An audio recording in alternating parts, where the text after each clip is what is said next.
Mine doesn't say live yet, so I'm waiting. Mine says live. Mine says Okay, live. we'll just go Mine then. says live. Okay, we're gonna go. So we are discussing module 2, which is pretty much all about, okay, mine says it now, which is pretty much all about being Caucasian or being white and what that identity means. So our 3 topics were just straight up what it means to have that racial identity, what it means in education, like the essence of whiteness is, and then what this concept of white fragility is and how that can affect teachers and students in that context. So the first thing we want to talk about for you guys is how the articles define whiteness or what it means to be white, and then also how it defines white supremacy. All right, so I have a quote from the article written by Matthias and Grossland, and they define whiteness as a social construction that embraces white culture, ideology, racialization, expressions, epistemologies, emotions, and behaviors. And that's on page 153. Something else that was really powerful was in Well, I thought because they had a hair.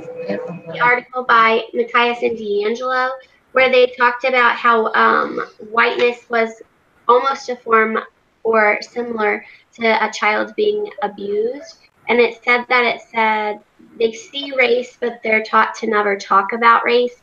And so they don't want to be taken away from their community. So it talks about how there's an emotional and psychological damage, which is similar to an abused child never being able to talk or admit to abuse. I thought that was really powerful when talking about whiteness. The Leonardo article I read also defined it. It was very big on metaphors, like the whole thing was metaphors. And he talked about how there's like whiteness as an individual, like the multiple layered version of whiteness, which just has to do with like all the different classes and countries within being white. And then this final big metaphor about whiteness being a journey and like you're crossing borders, use all sorts of analogies like that, and that there's kind of like boundaries between whiteness and other groups that Caucasian people tend to put up without realizing it. There's also in here from the article with Matthias and D'Angelo about that white supremacy can be defined as an unnamed political statement. That's what made the world today, and it's talking about how the whiteness has shaped our world, but nobody accredits that, and so it's kind of like an invisible power system in our world, and so that was also another definition. It credits that to Mills. Did anybody have anything about white supremacy in their articles? That last one was about white supremacy. Oh, sorry. It's right supremacy. No, you're fine. I don't think I said that. Okay. Does anybody want to add anything else before we move on to the next one? Okay. So the next question that we were supposed to think about was this concept of white fragility, and why that's like important to define. I can kind of start with that one really quick. I read an article literally titled that, and it's just this idea that our history, being a member who identifies as white, is just kind of filled with a lot of turmoil and events that we're not proud of, lots of injustices, and so it makes it uncomfortable for some people that identify as white to kind of speak about them because they know there's this history and there's kind of this guilt, and it's just this very treacherous path. So it kind of describes that discomfort that a lot of people feel to talk about stuff like this. And something that I read in the D'Angelo and Matthias article, it said, bouncing off what you said, the quote that stood out to me was, white fragility is a state in which even a minimum amount of racial stress becomes intolerable, triggering a range of defensive moves. And there was an anecdote in this article about how I think these two authors went to they were giving some sort of presentation about racism, I guess, in the workplace, and they the way they defined it triggered a really it made people very angry and upset about it. And I think it just ties back into, I don't think people who identify as Caucasian realize the privileges that we have. When it's pointed out to us, we tend to get upset about it. I don't know.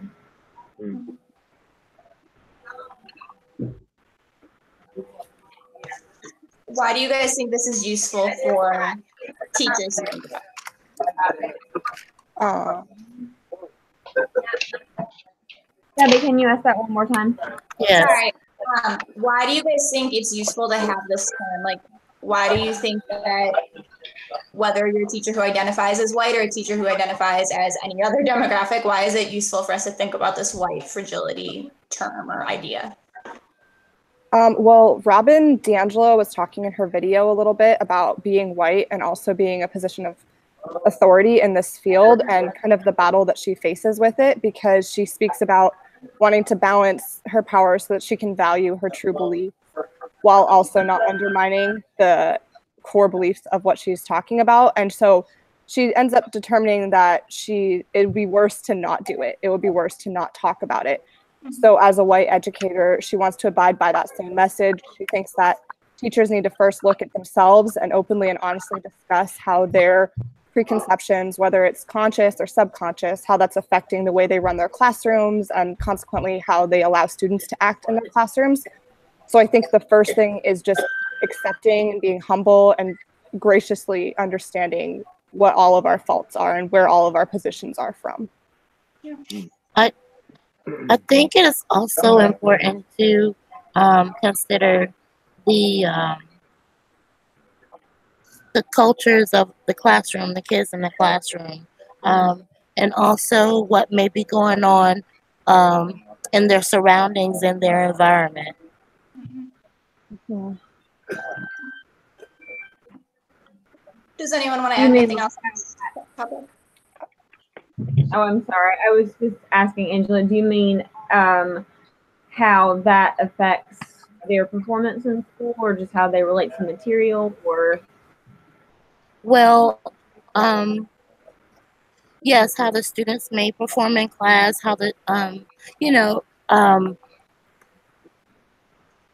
whatever a student goes through in life, in their surroundings, they bring those things to the classroom.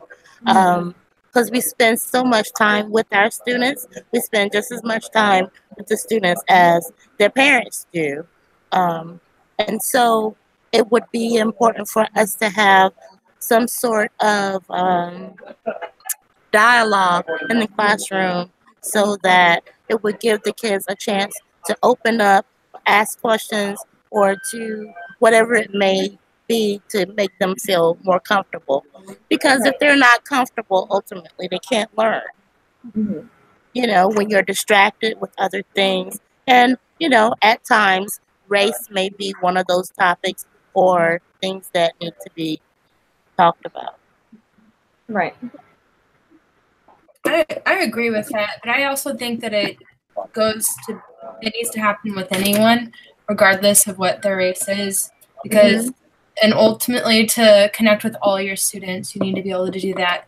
So I think that Absolutely takes that beyond just the race factor, which kind of somewhat annoys me, because my school is like 80% African American, and so it gets to the point where I don't even notice that. It's just a matter of connecting with them.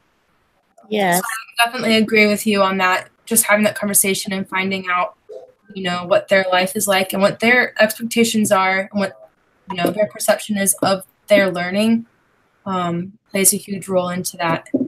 Absolutely.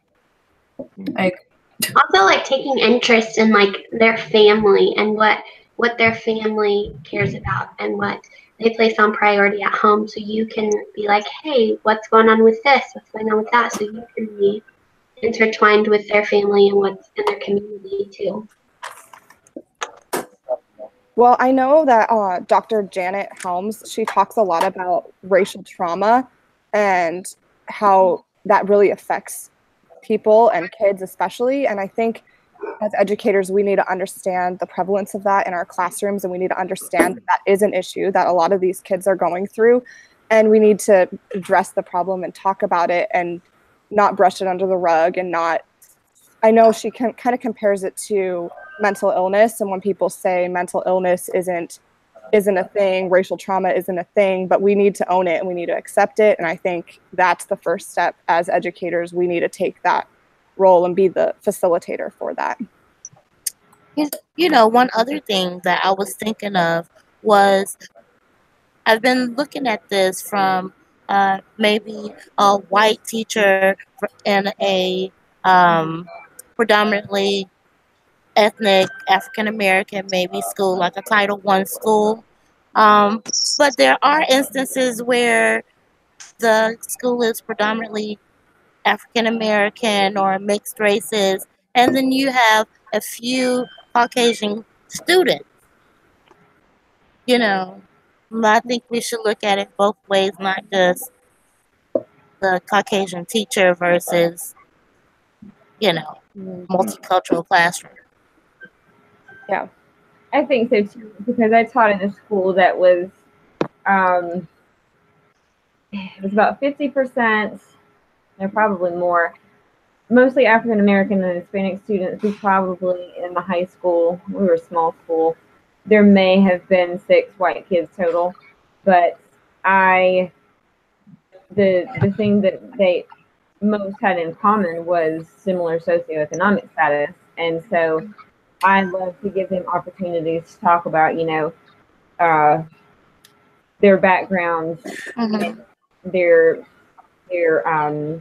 home lives, and so they were really learning each other's cultures from one another, and they were realizing, you know, race is just one of many things that make us who we are, and you guys are kind of so much more. I don't know. I'm kind of rambling now. Sorry, I didn't mean to cut you off, but you guys are kind of leading into the next question, so I just figured I'd kind of prompt them. So now that we've talked about like what it means, what whiteness means, and how that could affect like a teacher's role in the classroom, the next couple questions are about like what we can do in schools. So pretty much, what does it mean to like identify development as somebody who is white? What does it mean to like find your identity in that way? And then also, what can teachers do to kind of address whiteness and white identity, you know, without diminishing what it means to identify as a white person, but also kind of breaking up the typical, what's I'm looking for, like the hierarchy that, you know, exists sometimes with races. So how can we, what is identity development, and what can we do to foster that in classrooms? Yeah, I think we're all kind of just prompting that discussion. I know that Dr. Holmes was saying it's just important to ask questions and to start a discussion. You might not always be asking the right questions or talking about the right thing, but she said she would prefer to a point that people talk about it and ask questions than to brush it under the rug and pretend it doesn't exist. So I think that's something that I am going to implement in my classroom, and I think that's the starting point for all of this, in my opinion. I also think that it starts at a staffing standpoint where, for example, my school is 98% teachers are white, and then you have 2 teachers who are mixed race. And so with the demographics of students, they're not able to essentially relate with the teachers, and the teachers are always relating to the students. So if you are able to have a diverse teaching staff, I think that'll also help in the discussion to have the students relate to the teachers. And then those teachers who are diverse, who have the ethnic background, can then be another positive force and influence into those students who come from low-income socioeconomic statuses. Because if I were a student and this teacher is telling me something and I know that they didn't grow up like I did, I'm not going to listen to them.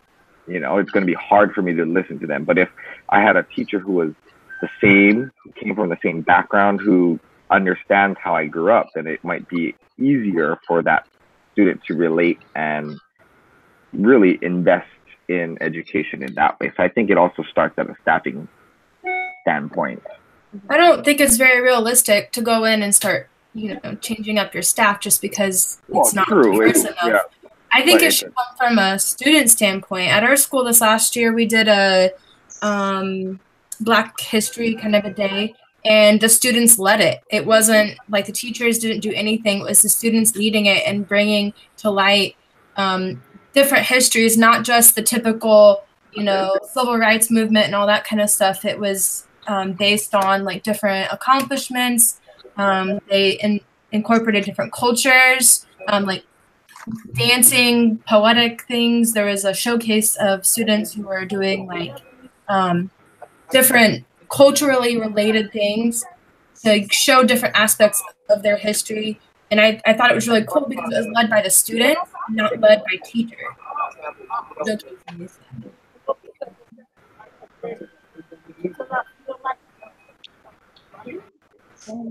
We are about to hit the 15-minute mark. Okay. Did we talk about racial identity yet? I know that was one of the questions. I kind of blurred them together because they went together. But if you want to comment on that. The one thing I just wanted to add was that we also need to understand that those racial identity lenses that people can be looking at the situation through, and that is staff and students. Like Angela was saying, we have to know that maybe our students are at a different stage or lens than we are at, and we have to, I think that's part of our job, and I would like more resources to figure out how to help people progress through those lenses, because they're so different. And when you're looking at racism through a different lens, you're going to treat it completely different. And I think if the educator is at the contact phase of racial identity, it's going to be very difficult for the students to get to autonomy, and vice versa. So I would like more resources to figure out how to help with that. It's also just so hard when you think about how many different races there are, and then within each race there's just such a range of people. So it's hard, even if I want my students to learn their identity of whatever it is, there's a lot of cultures that I just straight up don't know. I mean, I am who I am, and I've taught in schools that are like very one demographic, and you will always have, like right now I'm in Boston teaching at a program, kids show up tomorrow from like 40 different countries, and I'm kind of like, how do you work with all of them and fit their identity? Like, you want to respect all their identities, but we just don't know them personally, so how do you support them in that way? And another thing it said for white students to learn about whites who have been anti-racist allies.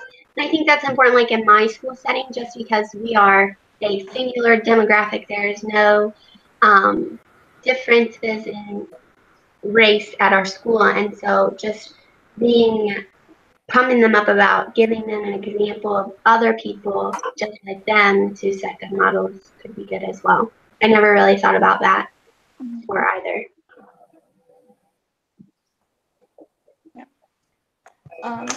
Okay, so the next one, again, kind of blurs with what we're doing, but what are some things we could do to foster discussion of whiteness in the classroom? So it could be about whiteness in general or just about race identity, but how could we make those discussions happen in a safe and productive way? Well, Helms had mentioned in her article that we make a safe environment. I think that was number one. And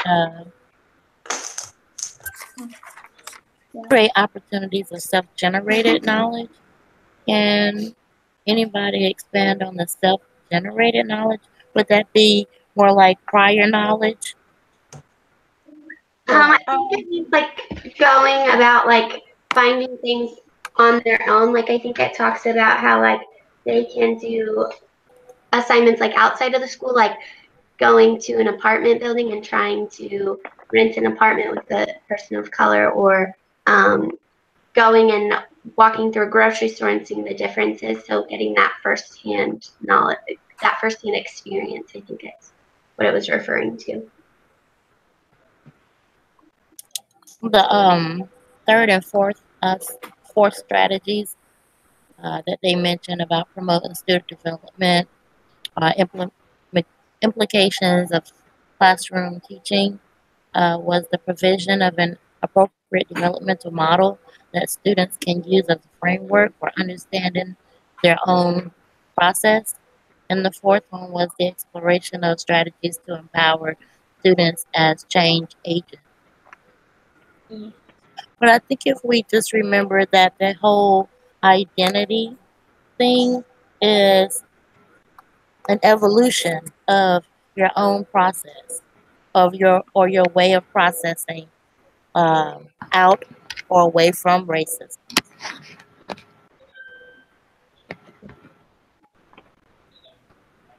I really liked the opening activity that Dr. Janet Helms did in her video or her presentation, where she talked about, she said, think of someone who nurtured you when you were little, and then did the sharing, and then and then what was the other question? Oh, what did you notice about the climate once that happened? And then the next question was, think back to when you discovered what race society thought you were and how the climate completely shifted in the room. I think that's something that could be really useful in the classroom.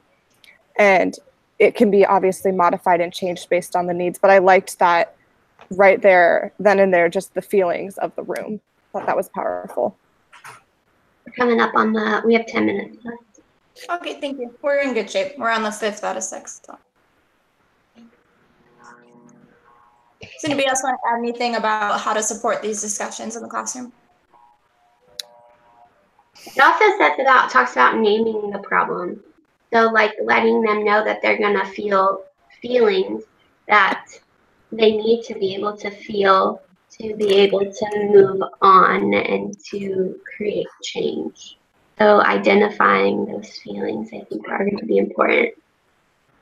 And I think another thing is shared definitions. So prior to the discussion, making sure that everybody understands the shared definitions of what you're talking about, because I think some of the terms have different connotations and different denotations, and it would be beneficial to make sure everybody has the exact definitions prior to the discussion. It's true. Yeah, just being vulnerable, I think. And I like what you said about kind of identifying those feelings and like that discomfort, because I can remember so many discussions where I felt uncomfortable, but it kind of felt like it was just me. So I would just kind of like go into a bubble and not want to speak up. So just identifying that that's like a legit feeling that probably many people are feeling at this age, and that'll help the students know that like they're not doing anything wrong. It's just a tough conversation. So. And constant reflection and willingness to improve. I think everybody can work on that. Nobody is, even when you're in that identity of autonomy, you're not done. You're not, all right, mastered that. I think you're always reflecting how you're acting and looking at situations differently and figuring out how you could have handled it better, which is just part of, I think, teaching. And it's great that they talk about it here too. And I think it's a part of being just a human. I think all humans are going to feel those changes. Yeah. All right. Last question. The last question was for teachers who are enacting white supremacy. So, well, I don't think it means like outright on purpose, but those teachers who are doing it without realizing it. What are some things that those teachers could do, or that we could suggest for teachers to kind of help break down this hierarchy that our society experiences? I learned about this activity that a friend of mine did in the very upper middle class area in Charleston, and he had them do a privilege walk, is what it was called, and it gave the students sort of a visual that asked questions like, if you were, no, I can't think of any. If you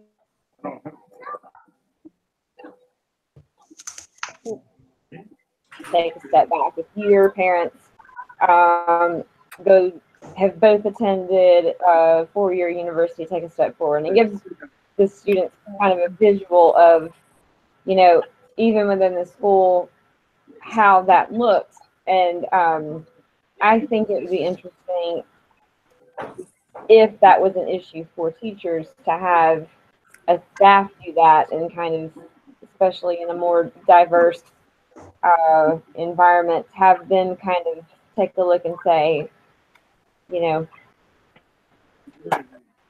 where am I standing? Where are my peers and then kind of have a reflection on that, and then maybe collaborate with each other. How is this impacting my teaching and my practices, that sort of thing. My school did one of those at the beginning of the school year. It's actually our whole district that did it at one of our big CNI days. It was pretty eye-opening, I think. And I think it would be the same for using it with students.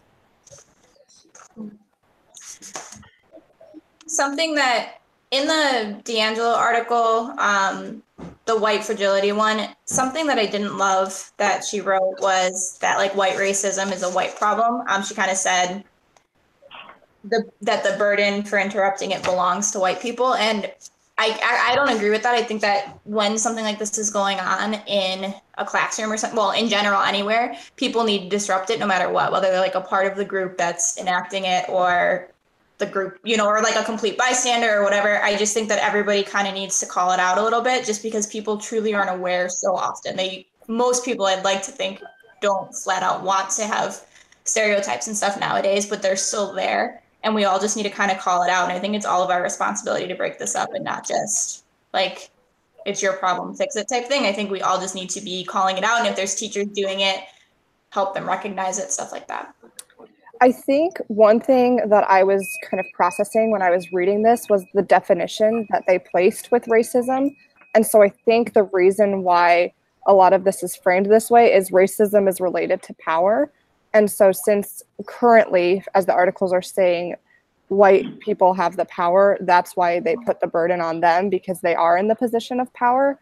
So that's how I took it, because when I first read it, I was like, that's a big burden. But when I was kind of processing it, it really is because right as it is, white people have power. I do think that it is on them to help change the issue. And I think the issue needs to be addressed by everybody. But I think as they were relating racism, it was just related to power. And that's why they were saying, as of right now, in this country where we're at, whites are the only ones that are defined under their term of racism. Did everybody else get that too? Or was that just me? Okay. Well, did we go through them all? Yeah. Does anybody want to add any closing thoughts or anything? Anybody feel like they need to get a last idea in? Feel pretty good? Okay. Covered a lot. Yeah. Are we able to end the recording and then stay on the call? We are, right? We can end the recording and stay on the call, yes. Okay. I think we should do that if possible. Okay, so I'm going to stop broadcast Sounds now. good.